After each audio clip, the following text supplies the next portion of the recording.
नमस्कार। वृद्धों के बारे में मैं आपको एक कविता सुनाता हूँ, सुनिएगा। जीने की असली उम्र तो 60 है, बुढ़ापे में ही असली ठाठ है। जीने की असली उम्र तो 60 है, बुढ़ापे में ही असली ठाठ है।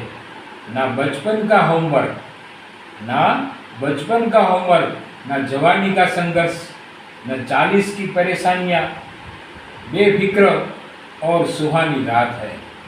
जीने की असली उम्र तो 60 है, बुढ़ापे में ही असली ठाठ है।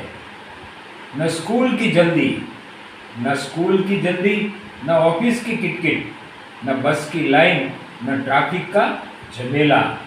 सुबह रामदेव का योगा और दिन भर खाली धूप। दोस्तों यारों के साथ बस राजनीति की बात आम।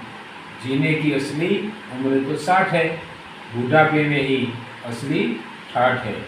जीने की असली उम्र तो 60 है, बुढ़ापे में ही असली ठाठ है।